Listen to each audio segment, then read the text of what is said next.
Hey guys, thanks for watching Half Pace Life. Today we are going to be working on our 2016 Honda Odyssey left side automatic passenger door. This video will apply or can apply to everything from 2011 to 2017 with the automatic door. This morning I'm going to be taking a look at replacing the cess harness for the automatic sliding door in our 2016 Honda Odyssey.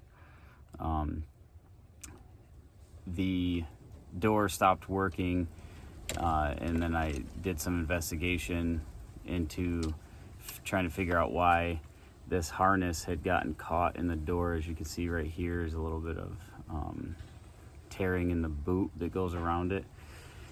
Just to be sure, I did continuity tests between each end, and I did have some breaks in the wire.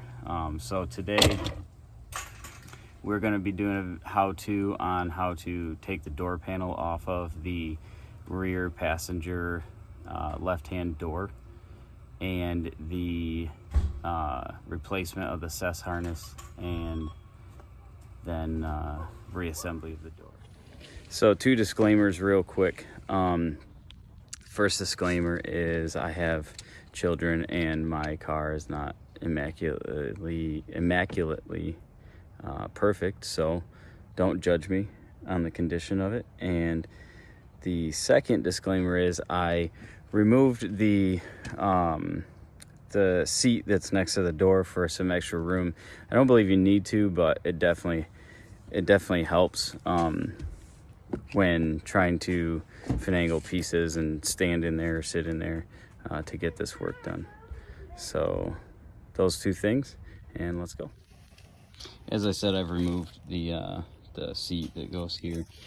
So number one biggest thing to me is when you take this clip off here, you can see it back there. There's a detent clip that holds this handle on. When you snap it down, there's an area where it'll go down and sit, but if you go too far past that area, it'll fly off to the land of things never to be found again. Most likely the same place that your socks go when they come out of don't come out of the dryer. So we'll go ahead and get that off, and then we'll slide this handle off, and then we'll work our way back to the other things. All right, so I'm going to show real quick. This is where you push down on it right here at the very top. But one thing I'm going to do is I'm going to take my hand and put it like this, just in case I go too far. So I'm not going to video while I do that, but I think you get the point. And once you have that retention clip off, you just slide this guy off here like this, and keep the retention clip on it, set it aside somewhere it won't get lost. All right, so the next thing you want to do is take the door and slide it almost all the way shut, just until you can get to this piece of black molding here. And what a lot of people do is they'll use the plastic pry removal tool. I don't have one of those, and I'm certainly not gonna buy one just for this job. It's pretty easy. Take a screwdriver and be careful with it so that you don't mar the plastic, and you get it just peeled out far enough like this, you get your fingers behind it, and it'll just pull free from there like that. And then get the bottom. There are 3, 1, 2, 3, and those ones, I know those clips break pretty easy in other applications, but these ones seem to stay together pretty well. All right, so the next step here is to go ahead and remove your door panel, and you want to start at the bottom of the door panel. If you start at the top, you'll run into some hang-ups that you could break the clip, or worse, crack the door panel. So this is where it comes in handy to not have the seat in, because you want to give this cup holder here like a nice firm tug, which I'm going to go ahead and do.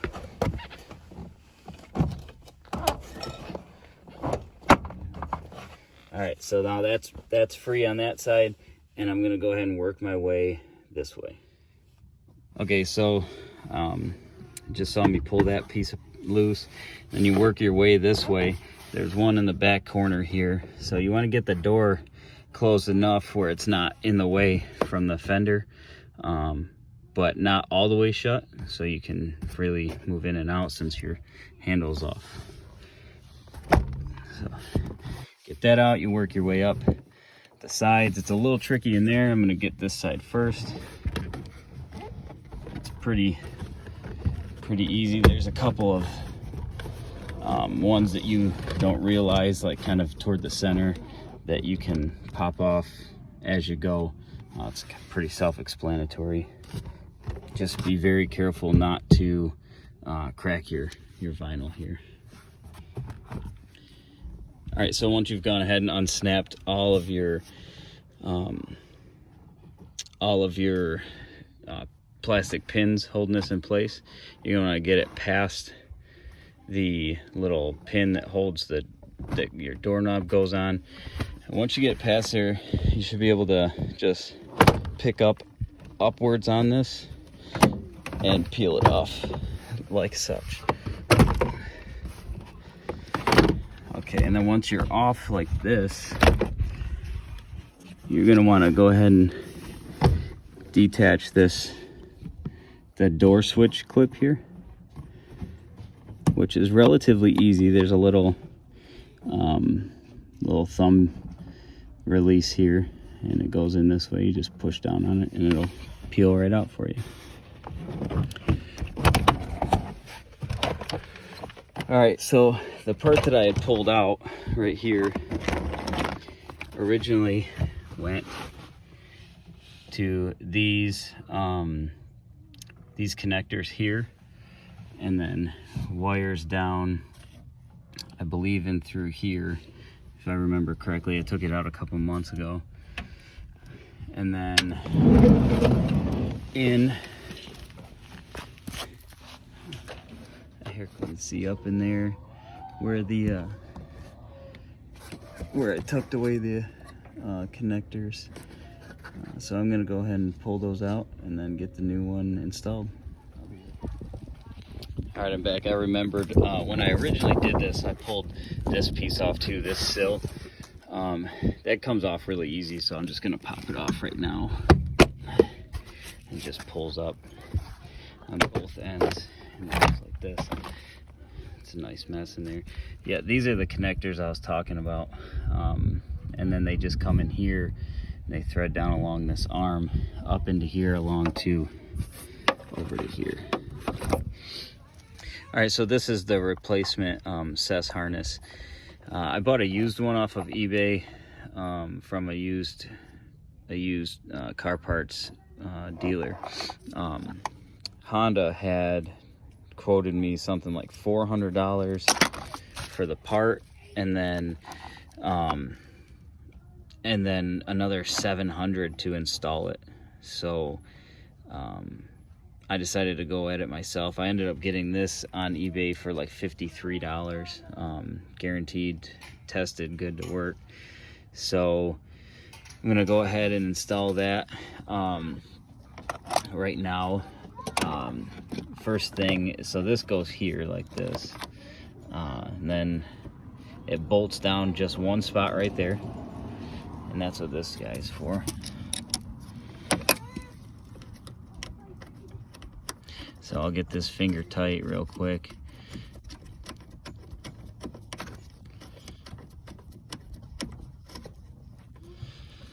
And then hook up my harness. And those just snap in. I'll do the big one first because it's on the bottom. I don't know if you can see that well, but that's down there. So that one first.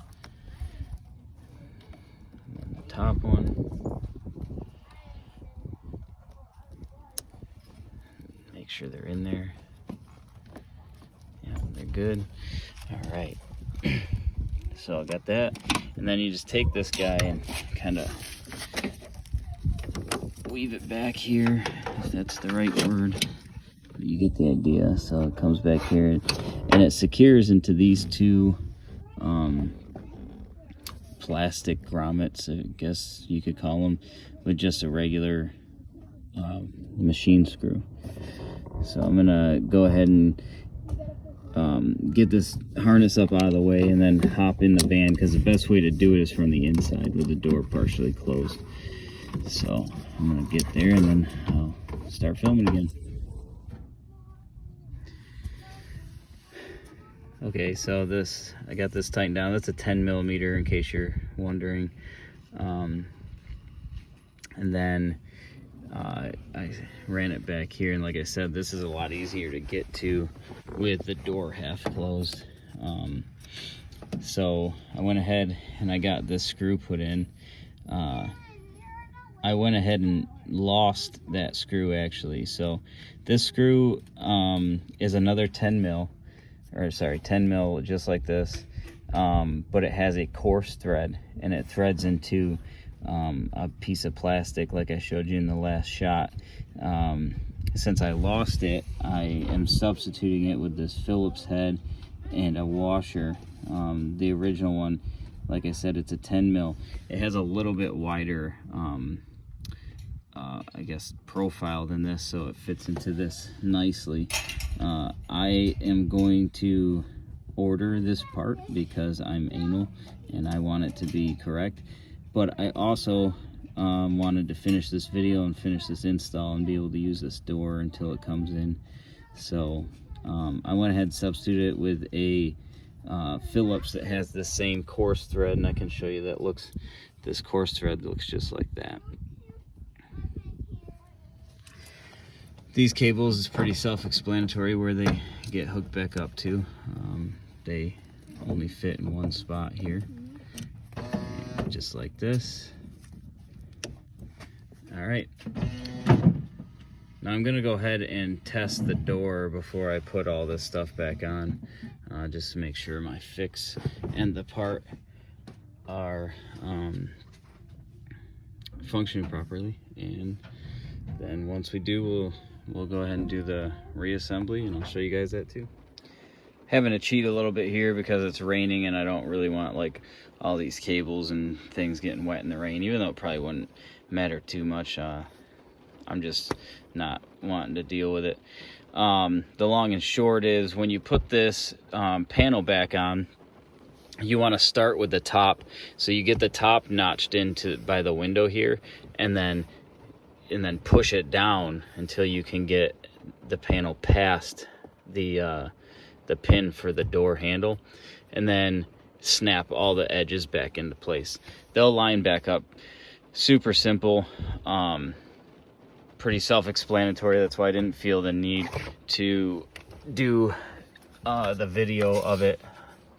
And then this piece is also really self-explanatory. Putting it back on just goes kind of back to where it was and snaps back into place. 3 snaps, 1, 2, 3. This piece I am gonna have to open the door to put back on, but that'll go pretty quick. One thing I wanted to share with you guys, well, 2 things, but first, so that retaining clip, you can actually slide it all the way back up. You can see it there. I put it back into place, and then when you do that, you don't have to worry about losing it or trying to get back behind, and it'll just snap back into place if you push pretty gently. And just like that, now it's back on there. So one thing that I experienced with this, when I put the door back together to test it before I finished putting everything back into its place. As you can see, I'm having issues with the door binding. So I've regained function of the door, which is a plus. It's a lot more function than I had before, but the problem is that we've been using it for the last, I don't know, 4 or 5 months while I waited to find a good deal on a part, things like that. So what has happened is the door is now out of alignment from being pulled on manually for the last couple months, and is in need of some adjustment so that it stops binding. I don't know if you can see in this door over here, the way it lines up, it's pretty symmetrical. Come over to here and you can see the way that this is not very symmetrical. I mean, that might have something to do with the way I put this door panel back on too, but it seems to me that that's a pretty good indicator that the door needs some adjustment after being used the way that I was using it. So I can get out and show you, even in the rain, how it looks from the outside when it is in need of adjustment. So give me a second and I'll do that. So one of the things that it'll look like when it's out of adjustment is it'll look kind of like this when you try to close it. Yeah, it gets hung up right there. You can see it really tries, but it doesn't want to go right there. And then to kind of overcome that, you can get the door manually past that spot, and then it'll come closed on its own. See it after that, and then it'll do the same similar type of thing when opening. So you go to open it and it wants to open, but it's bound. So if you do the hard part for it, it'll finish itself opening. So the long and short of it is, we've regained function of the door, which is more than we had before, but now I gotta go back to the drawing board, figure out how to do the adjustments, and I'll be making a video about that. In the meantime, if this video was helpful for you in any way, please like and subscribe. Thanks for watching, guys.